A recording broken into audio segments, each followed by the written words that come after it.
역대상 설교를 할 것이고, 오늘은 역대상의 첫 설교라 성경 역대상에 관한 기본적인 설명을 짧게 한 뒤에 본 설교를 시작하겠습니다. 역대상 성경의 저자가 누구인지는 명확하게 밝히고 있지를 않습니다만, 포로 귀환의 지도자였던 제사장 에스라가 저자라고 많은 사람들이 그렇게 생각을 합니다. 그러니까 저자가 누구인지 그것보다 더 중요하면은 이 글이, 이 기록이 주어진 때는 포로 귀환에서 돌아왔던 포로 귀환 공동체에게 주어진 글이었다라는 점이 매우 중요합니다. 바벨론에서 포로 생활 70년의 기간을 지내면서 유대인 공동체는 이와 같은 중요한 질문이 그 마음속에서 생겼습니다. 죄로 인해서 무너진 우리 유다 나라는 아직도 하나님의 백성이 맞을까? 과연 하나님이 여전히 우리와 함께 하시는가? 이게 중요한 질문이었습니다. 역대상은 바로 이 질문에 대한 답변으로 주어졌습니다. 저는 이 질문이 오늘을 살아가고 있는 우리에게도 관련이 있다고 생각합니다. 여러분 살면서 이런 질문 앞에 직면할 때가 있지 않습니까? 나는 정말 하나님의 백성 맞는가? 하나님 정말 나와 함께 하시는 건 맞는가? 이렇게 어려운데, 이렇게 괴로운 일이 많은데 내가 정말 하나님의 백성 맞아? 하나님 나를 돌보시는 건 맞아? 이런 질문 앞에 우리가 서게 될 때가 있습니다. 이 질문에 대한 답을 역대상 말씀을 묵상하면서 얻게 되시기를 우리 주님의 이름으로 축원합니다. 역대상 성경은 먼저 족보로부터 시작을 합니다. 1장부터 시작하는 장문의 족보는요, 무려 9장에까지 이어지는데 족보의 길이가 완전 역대급입니다. 너무너무 길어요. 지난 한 주간 동안도 새벽기도 본문이 매일매일의 성경 본문이 족보였는데 이번 주 중에도 우리를 실망시키지 않습니다. 이번 주 금요일까지 계속해서 족보로 이어집니다. 족보에 등장하는 인물들의 이름은 발음하기도 어려워요. 그래서 오래전 제가 청년 시절 이 성경을 읽을 때에 붙여준 저만의 별명이 있어요. 여러분들도 어땠었는지 모르겠지만 이런 역대상 1장부터 9장까지, 그 다음에 레위기 이런 성경에게 제가 별명을 붙였는데 읽었다 치고, 이게 별명이에요. 성경 일독하다 보면 족보가 너무 지루한 거예요. 뭐가 뭔지도 모르겠고, 그러면 그때는 모른 척하고 3장 정도 찝어가지고 넘깁니다. 아니면 눈으로 그냥 막 이렇게 하고 읽었다 치고, 읽었다 치고 이제 10장부터 이제 제대로 읽기 시작을 했습니다. 그런데 여러분, 한번 정신을 차리고 다르게 한번 생각을 해보실까요?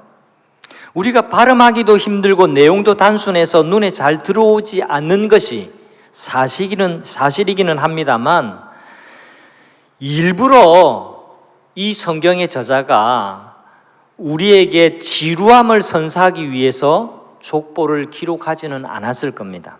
그건 오늘날의 우리들의 느낌일 뿐이고요, 유대인 포로 귀환 공동체에게 족보란 남다른 의미였을 겁니다.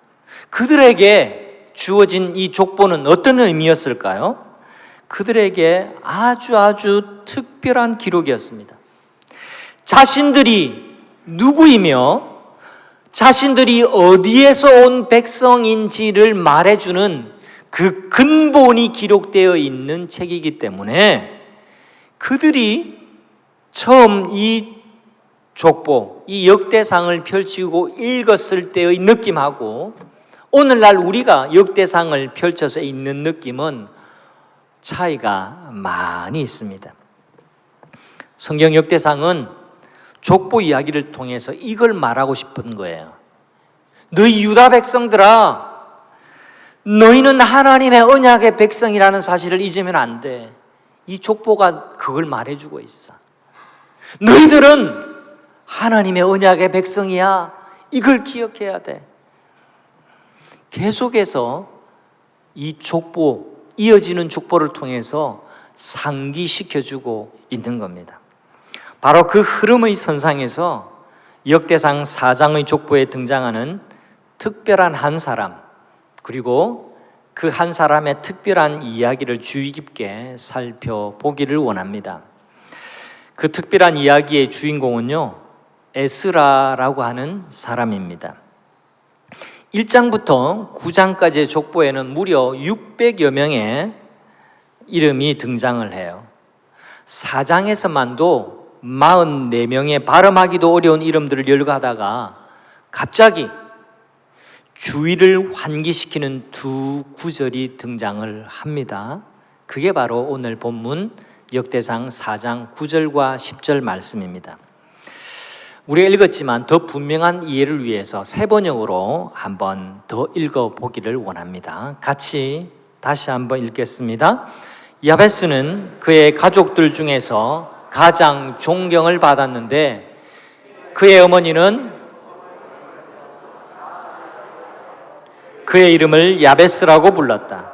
야베스가 이스라엘 하나님께 나에게 복의 복을 더해 주시고 내 영토를 넓혀 주시고 주의 손으로 나를 도우시어 불행을 막아 주시고 고통을 받지 않게 하여 주십시오 하고 간구하였더니 하나님께서 그가 구한 것을 이루어 주셨다. 아멘. 수많은 이름들 틈에 야베스라고 하는 사람의 이름과 그 사람의 일생을 담아내고 있습니다. 야베스의 생애를 간략하기는 하지만 압축해서 기록을 남기고 있는데요, 이 사람에 대해서 족보의 이름은 누가 누구를 낳고 누가 누구를 낳고 누구의 아들은 누구고 이렇게 짤막하게 기록을 하다가 이 사람 야베스에 대해서는 그냥 넘어가고 싶지를 않았던 겁니다. 그래서 의도적으로 이 사람의 인생 스토리를 들려주고 싶었던 거죠. 이 기록에 보면 이름을 야베스라고 한 이유는 그의 어머니가 고통을 겪으면서 낳은 아들이었기 때문이랍니다. 아버지가 일찍 죽었거나 아니면 그 어떤 이유에서든지 아버지가 부재한 중에 야베스 이 아기가 출생했다고 볼 수가 있습니다. 보통 아이의 이름은 요즘은 엄마 아빠가 의논해서 정하기는 하지만 이전에는 아이의 이름은 아버지가 정했습니다. 근데 성경이 그 어머니가 이르되 내가 수고로이 낳았다 함이었더라. 그래서 아이의 이름을 어머니가 야베스라고 기록했다라고 구절은 우리에게 정해주고 있죠. 어머니가 아이의 이름을 정했다라는 겁니다. 그 가정의 비상의 상황이라는 겁니다. 말씀드린 대로 명확하게 기록하고 있지는 않지만 그 아버지가 죽었든지 아버지 없이 사생아로 지금 태어나는 아이였든지 아무튼 굉장히 어려운 중에 태어난 아이였음이 분명합니다. 어머니는 자신의 수고와 고통을 아들의 이름에 반영을 시켰던 거죠. 어머니의 수고와 고통만큼이나 태어난 아들 야베스도 고통과 슬픔이 많은 어린 시절을 보냈던 것이 분명합니다. 그렇게 짐작할 수밖에 없어요. 여기 계신 분들 가운데도 야베스의 이 처지를 생각해 보는 것이 그리 어렵지 않은 분들도 아마 이 자리에는 계실 겁니다. 저도 그래요. 저도 어릴 적 아버님이 돌아가셔가지고 어머님 설하에서 태어났습니다. 그리고 어머님이 나이가 많으셨어요.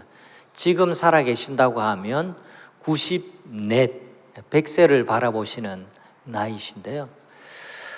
제 어린 유년의 제 기억을 이 말씀을 묵상하면서 떠올려 보니까 저도 초등학교 저학년 때는요 좀 어색하고 위축이 되었어요. 왜냐하니까 친구들하고 놀다가 또 친구들 집에 가보면 다 아버지가 계세요. 나처럼 아버지가 없는 애들이 내 주변에 없는 거예요. 물론 전교생 중에 몇몇은 있겠지만 나하고 잘 노는 친구들 중에는 저밖에 없었어요. 아버지 없는 아이가. 그래서 초등학교 저학년 시절에는 참 그게 서럽다. 그게 조금 내 마음에 위축이 되는 한 요인이 되기도 했습니다. 청소년 때는 질풍노도의 시기를 지냈으니까 이것 말고도 고민하고 또 씨름해야 될 것들이 더 많아지니까 아버지가 없다. 이게 많은 것 중에 하나는 될 수 있었지만 적어도 제 어린 시절 초등학교 특히 저학년 때는 이게 제 고민 그리고 제 인생의 여러 가지 이슈 중에 굉장히 큰 이슈 중에 하나였더랬습니다. 여러분 가운데도 저와 그리고 우리 선배 야베스와 비슷한 처지에 그런 삶을 살아오신 분들도 계시겠죠. 또 그뿐만 아니라 사람의 고통이라는 것이 어디 이것뿐이겠습니까? 여러 가지 사연을 여러분들도 안고 살아오신 분들도 있을 겁니다. 다시 야베스의 이야기로 돌아가서 야베스의 처지가 그랬다라는 겁니다. 야베스라는 이름은 굉장히 함축적인 의미를 담고 있습니다.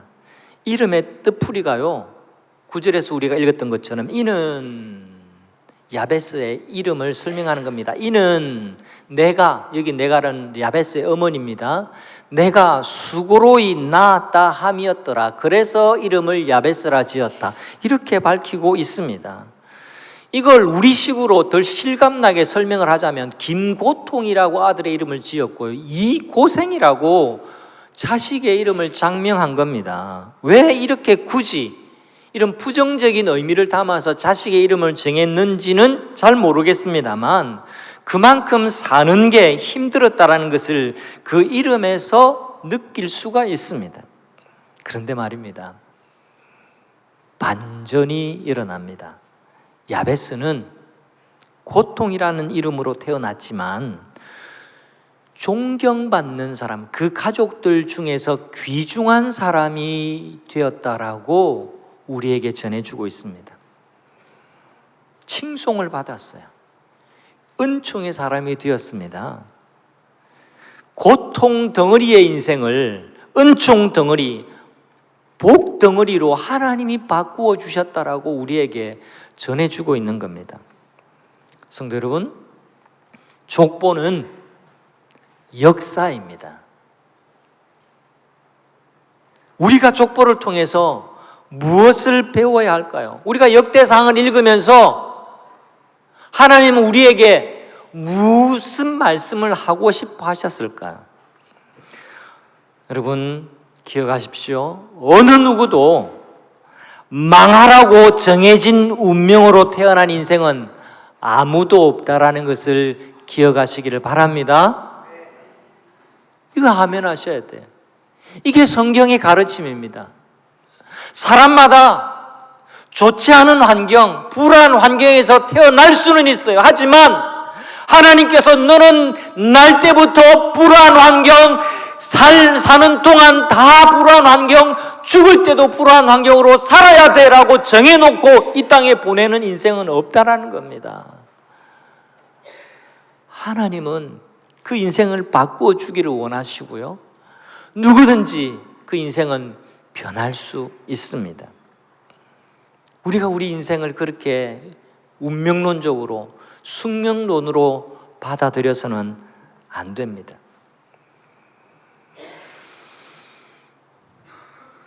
누구든지 하나님 안에서는 변화됩니다. 하나님이 바꾸어 주십니다. 고통이 변하여 복이 되게 하십니다. 야베스를 보세요. 그 이름 자체가 고통이었는데 은총의 사람이 되었습니다. 그게 성경이 우리에게 보여주고 있는 겁니다. 증언하는 겁니다. 역대상 족보에는 야베스의 인생을 다루면서 하나님을 빼놓지 않습니다. 성경의 족보는 지루한 수면제가 아니에요. 하나님이 인간들의 역사의 중심에 계시다라는 것을 말해주고 있는 겁니다. 하나님이 그 인생을 주관하십니다. 하나님이 그 인생의 중심에 계시는 거예요. 하나님이 대를 잇는 역사, 흘러가는 역사 가운데 그 인간들의 역사의 중심에 떡하니 계신다라는 것을 우리에게 알려주고 있는 겁니다. 다시 야베스에게 주목해 보실까요? 고통의 인생이, 고통이라고 불리던 그 인생이 어떻게 은총이라고 불리어질 수 있었을까? 어떻게 존귀하다고, 귀중하다라고 그렇게 인정받을 수 있었을까? 어떻게 고통의 인생이 은총의 인생으로 바뀌어졌는가?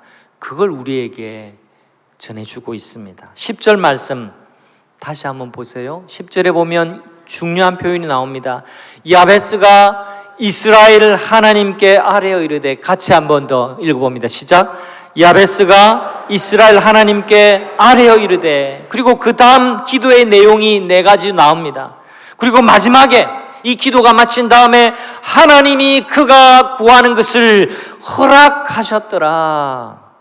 우리 개역개정의 10절 번역이 다소 밋밋한데요, 원래 히브리어로 다시 표현하자면 이렇습니다. 야베스가 이스라엘 하나님께 부르짖어 말하기를, 야베스가 고통 가운데 하나님께 부르짖었답니다. 하나님께 외쳤답니다. 하나님!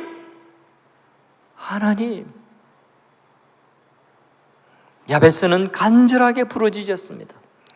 고통이 있었지만 고통에 머물지를 않았어요. 소망을 품었습니다.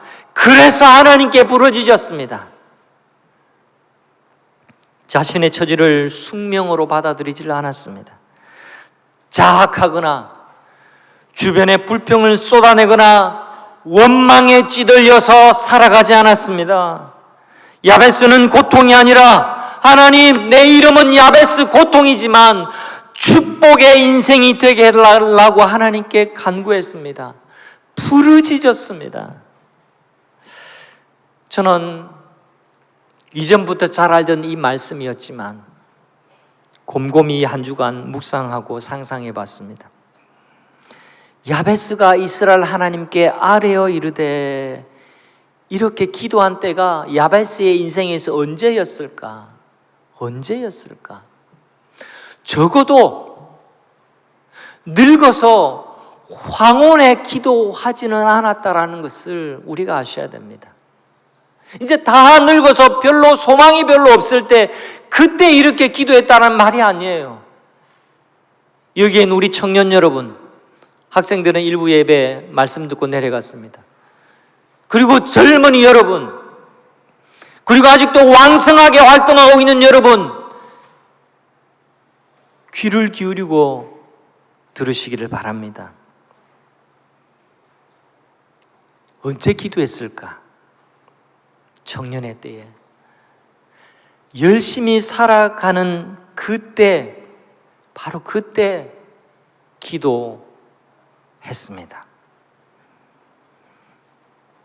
청년들은 잘 들어주십시오.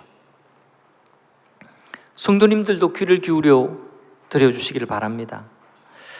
사람들은요, 고통을 겪을 때 모두가 다 그 고통에서 벗어나고 싶어 합니다. 고난을 비껴가기만을 원합니다. 다들 다 잘 살고 싶어 해요. 다 성공하고 싶어 하고 다 잘 되기만을 바라죠. 그런데 사람이 사는 게 다 그렇습니까? 고통이 찾아오기 마련이에요. 어려움 앞에 누구나 직면하게 됩니다. 그런데 요즘 젊은이들, 제가 요즘 젊은이들을 막 나무라고 싶지는 않아요. 오늘날의 현상을 말하는 겁니다. 요즘 젊은이들, 요즘 그리스도인들 그 고통을 이겨내는 내공이 너무 약해요. 그 고통 앞에 너무 쉽게 좌절해요. 너무 쉽게 포기해요. 고통을 이겨내는 방법을 몰라요. 고통이라는 이름에 갇혀서 벗어나지를 못해요.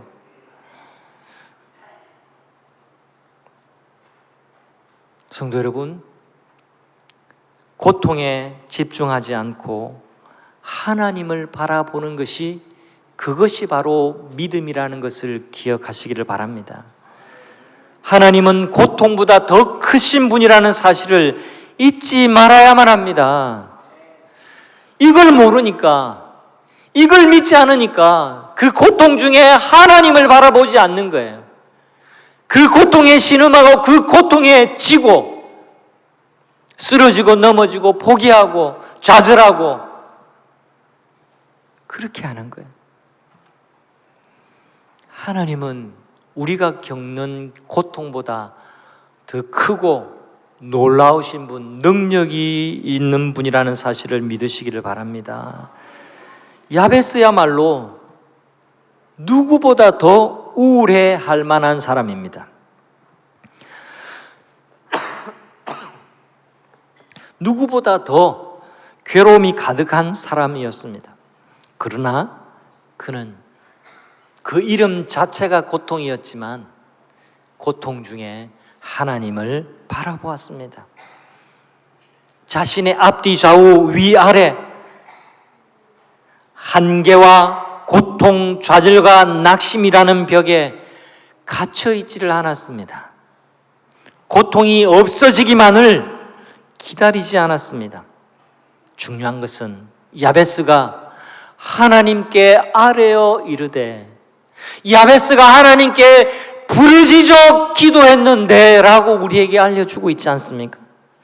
야베스는 구체적인 기도 제목으로 하나님께 간구했습니다. 하나님, 복을 주세요. 복의 복을 주세요. 나의 지경을 넓혀주세요. 주님의 손으로 나를 도와주셔서 환난에서 벗어나 근심이 없게 하여 주시옵소서. 이렇게 기도했습니다. 이 기도를 우리도 따라서 주문처럼 할 필요는 없다고 저는 생각합니다. 시중에 나온 기독교 서적 가운데 이 야베스의 기도라는 책이 있는데요, 이 야베스의 기도를 따라해야 된다라고 아주 그렇게 좋은 주장을 합니다만, 저는 그 주장도 좋다고 생각하지만, 여러분 성경 어디에도 기도를 주문처럼 따라 하면 좋다라고 말하는 데는 없습니다. 이건 주문이 아니라 이 야베스의 인생에서 우리가 주목해 봐야 할 것은요, 야베스가 그 고통 중에 하나님께 부르짖었다라는 겁니다. 야베스의 사정과 형편이 다르고 여러분의 사정과 형편이 다르니까 여러분이 해야 할 기도가 다르고 제가 해야 할 기도가 상이합니다. 다를 수 있습니다. 중요한 것은 우리가 똑같이 이와 같이 기도하는 것, 이게 중요한 게 아니라 고통 중에 하나님을 바라보고 부르짖었다라는 사실입니다. 중요한 것은 내가 구체적으로 기도 제목을 가지고 믿음으로 기도하는 겁니다. 고통이라는 이름을 가졌던 야베스의 인생은 우리에게 중요한 교훈을 남깁니다. 성도 여러분, 이제 아멘할 준비를 하시기를 바랍니다. 제가 질문하겠습니다. 여러분 모두 성경에서 말하는 복을 받기를 원하십니까? 저도 원해요. 복을 받아야죠. 제가 한 번 더 질문하겠습니다. 성경이 말씀하고 있는 복을 받기를 원하십니까? 그렇다면 성경이 말씀하는 원리대로 사시기를 바랍니다. 성경이 복을 받는 방법에 대해서 말씀하시는 것은 아무런 관심을 갖지도 않고 지경을 넓혀주시고 복의 복을 받게 하시고 근심이 없게 하는 이것에만 관심을 갖는 것은, 그건 믿음이 아닙니다. 그건 잘못된 믿음이에요. 그건 실망하기 딱 좋은 믿음이라는 겁니다. 부르짖으세요. 고통에 갇혀 있지 말고 부르짖으라는 말입니다. 다 복받기를 원하고 다 잘되기를 원한다면 영적인 원리대로 살면 됩니다. 우리가 성경의 진리대로 살면 성경이 말하는 복을 얻게 되는 겁니다. 성경이 말씀하는 진리대로 살면, 그 원리대로 살면 그 복을 받게 되는 거예요. 결론적으로 두 가지를 말씀드리려고 합니다. 첫 번째, 고통에 갇혀 있지 말고 하나님께 부르짖으십시오. 놀랍게도 부르짖으면, 우리가 하나님께 부르짖으면 어떤 반응이 나냐면 우리 속에 소망이 마구 소망이 생겨요. 이 소망을 품으면 하나님께 더 기도합니다. 부르짖는 게 어려워지지 않아요. 영적인 상승작용이에요. 영적인 시너지가 난다라는 겁니다.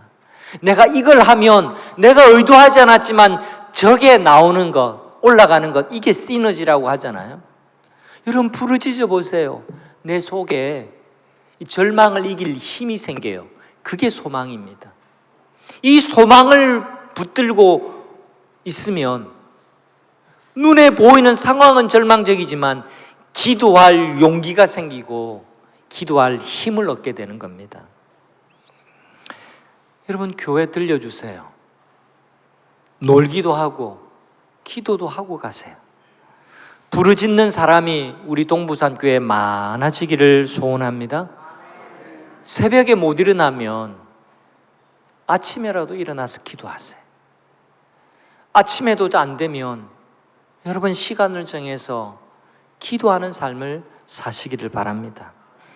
꼭 1시간씩 기도해야 제대로 된 기도다, 저는 그렇게 생각하지 않습니다. 우리의 태도가 중요해요. 내가 하나님께 부르짖는 것, 소리를 냅다 질러야만 부르짖는 게 아니에요. 우리 내면의 부르짖음이 있어야 되는 거예요. 늘 주님을 바라보는 연습이 중요합니다. 제가 오전에 그랬어요. 학생들이 많아서. 제가 청소년 때 예수님을 믿기 시작했습니다. 제가 예수님을 믿었을 때는요, 학교 갈 때 잠깐 들려서 교회당 들려서 기도하고 가고, 학교 마치고 집으로 돌아올 때 또 잠깐 기도하고 집에 가고, 그냥 이렇게 옹달샘처럼 왔다가 들렸다가 기도하고 왔다가 들렸다가 기도하고, 이런 학생들, 이런 성도들이 많았어요. 옛날 이야기하면 라떼는 말이야 하면 또 꼰대처럼 느껴질지 모르지만 요즘 그런 성도들이 잘 안 보여요. 잠깐 들려서라도 기도하세요. 얼마나 좋아요. 커피도 준비되어 있는데, 에어컨도 틀고 있는데. 그러니까 제가 어릴 때 그때 교회 풍경하고 오늘날 풍경이 좀 다른 면이 있어요. 좀 자주 들려서 시장에 갈 때도 좀 들려주시고, 그냥 할 일 없으면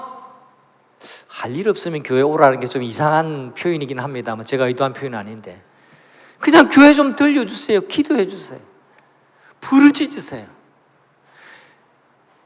고통에 갇혀 있지 말고 하나님께 부르짖으셔야 여러분의 인생이 일어납니다. 또 하나의 교훈이 있습니다. 낙심하지 말고 거룩한 소원을 품으시기를 바랍니다. 야베스가 그 가족들 중에서 귀중한 사람이 되었대요. 여기 가족은 그냥 직계 가족, 내 할아버지, 아버지, 자식, 이게 아니라 여기 가족은 그 가문, 그 문 중에서, 그 지파에서, 유다 지파에서 귀중한 사람이 되었다라고 그렇게 기록을 하고 있습니다. 단지 복을 많이 받은 사람이 되고 불행에서 벗어난 사람이 되었기 때문에 붙여진 인증이 아닙니다. 야베스는 복을 달라고 간구했는데요, 개역 한글 번역은 더 좋습니다. 하나님, 그리고 세 번역에도 말한 것처럼 복에 복을 더해 주시옵소서. 이게 첫 번째 기도였습니다. 여러분, 복의 복, 우리는 요즘 일상 용어에 이렇게 이중 표현을 잘 쓰지 않습니다. 근데 성경에서 이중 표현, 복의 복, 은혜 위에 은혜라는 말은 최고의 복을 주십시오, 최상급을 표현할 때 히브리어는 이중 표현을 씁니다. 최고의 복이 뭘까요? 여러분은 무엇이 최고의 복이라고 생각합니까? 야베스가 고통의 사람이었지만 최고의 복을 받은 사람이 되었다라고 증언하고 있는 내용이 뭡니까? 존귀한 사람이 되었다라는 거예요. 그 가문에서 귀중한 사람으로 인정받았다라는 겁니다. 최고의 복은 내가 바로 복의 통로가 되는 겁니다. 나 때문에 복을 받는 사람이 많은 겁니다. 나 때문에 예수님 믿는 사람이 많은 겁니다. 나 때문에 하나님이 어떤 분인지 아는 겁니다. 나 때문에 교회 갈 마음을 품는 사람이 많은 겁니다. 나 때문에 행복해하는 사람이 많아지는 겁니다. 나 때문에 밥 먹는 사람이 많아지는 겁니다. 나 때문에 마음에 위로받는 사람이 많은 겁니다. 나 때문에 이 세상을 살아갈 만한 이유를 찾는 사람이 많은 겁니다. 나 때문에 웃는 사람이 많은 겁니다. 그게 존귀한 사람이에요. 그게 존귀한 사람이에요. 돈 자랑 많이 하는 사람, 그 사람이 존귀한 사람이 아니라는 겁니다. 다른 사람을 부유하게 하는 사람, 다른 사람을 살맛나게 하는 사람, 다른 사람을 행복하게 해주는 사람이 진짜 복의 복을 받은 사람입니다. 그 사람이 복의 근원이거든요. 그 사람이 바로 축복의 통로이거든요.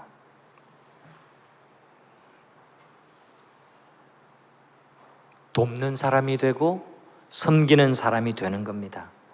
그래서 내가 하나님의 손이 되고 내가 하나님의 발이 되는 삶을 사는 겁니다. 그게 작은 예수로 우리가 이 땅 위에서 살아가는 겁니다. 영원하지 않는 것에 목매달면서 살지 않고 영원한 가치를 붙들며 사는 것, 그게 최고의 복을 받는 삶입니다. 여러분 모두가 다 시한부 인생이에요. 저도 시한부 인생이에요. 이 자리에 50년쯤 지나면 안 계신 분이 저는 절반 이상 아닐까요? 절반이 뭐예요? 90%는 아마 50년 지나면 이 자리에 없을 분들이에요. 우리 모두 시한부 인생입니다. 무엇이 영원한 건지 생각해야 돼요. 영원하지 않은 그것 붙들려고 아등바등 살지 말고 그것 때문에 낙심에 둘러싸여 주저앉지 말고 소망을 품으면서 영원한 것을 바라보면서 살아가야만 합니다. 야베스가 그랬습니다. 그래서 야베스의 인생을 성경에서 이 족보 사이에 의미 있게 기록해 놓고 있는 겁니다. 야베스는 고통이라는 이름에 지배받는 사람이 아니라 은총의 사람, 축복의 사람이 되었습니다. 귀중한 사람, 존귀한 사람이 되었습니다. 우리 모두 이런 인생의 반전이 일어나기를 주님의 이름으로 축복합니다. 마지막으로 한 말씀 더 드립니다. 여러분 믿음 있습니까? 이런 훅 치고 들어오는 질문에 여러분 되게 당황하시고 계신데 대답해 보세요. 여러분 믿음이 있으십니까? 기분 나빠하지 말고 나무라는 것 아니니까 대답해 보시라니까요. 여러분 믿음이 있습니까? 아멘이십니까? 믿음이 있다고 하면서 소망이 없다고 하면 그건 참 믿음이 아니에요. 그건 견고한 믿음이 아니에요.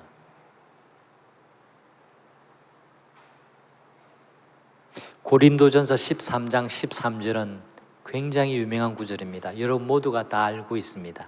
다 알고는 있는데 이 말씀을 마음에 새기지를 못하는 경우가 많아요.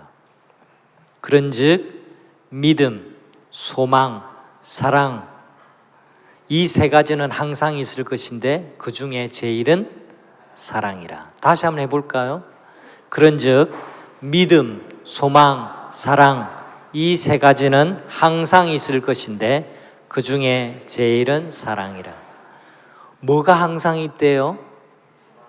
믿음과 소망과 사랑이 항상 있을 것이래요. 여러분, 이 말씀은 믿음, 소망, 사랑이 패키지라는 겁니다. 믿음이 가는데 소망이 가고 소망이 있는 곳에 사랑이 싹 튼다, 이 말씀입니다. 믿음은 있는데 그 속에 소망이 없어? 그 믿음이 아니라는 거예요. 믿음, 소망, 사랑은 이 세 가지는 항상 있을 것인데 그 중에 제일은 사랑이라. 우리가 조금 전에 487장을 찬송했는데요, 믿음의 사람들은요 소망 중에 노래합니다. 뭐라고 믿음의 사람들이 노래했는지 다시금 여러분 확인해 보시기를 바랍니다. 믿음의 사람에게도 고통은 찾아와요. 고달픈 삶의 문제에 직면합니다. 그러나 믿음의 사람은 소망으로 이깁니다. 소망으로 고통을 은총으로 승화시켜 주세요. 하나님께서 그 하나님께 부르짖는 겁니다. 여러분, 가사의 고백을 잘 보십시오. 우리 제가 선창하면 여러분이 후창을 해보세요. 어두움 후에, 바람 분 후에, 소나기 후에, 수고한 후에, 연약함 후에, 애통한 후에, 눈물 난 후에, 씨 뿌린 후에, 괴로움 후에, 슬퍼한 후에, 멀어진 후에, 고독함 후에, 고생한 후에, 십자가 후에, 죽음 온 후에, 이러한 도가 여러분 속에 충만하시기를 바랍니다. 여러분, 실망하지 마시고 이 한 주간도 야베스를 귀중한 사람으로 바꾸어 주시고 그의 부르짖음을 허락해 주신, 들어주시고 허락해 주신 하나님께 소망을 두고 살아가는 성도님들 되시기를 주님의 이름으로 축원합니다. 우리 찬양 다 함께 믿음으로 찬양하겠습니다.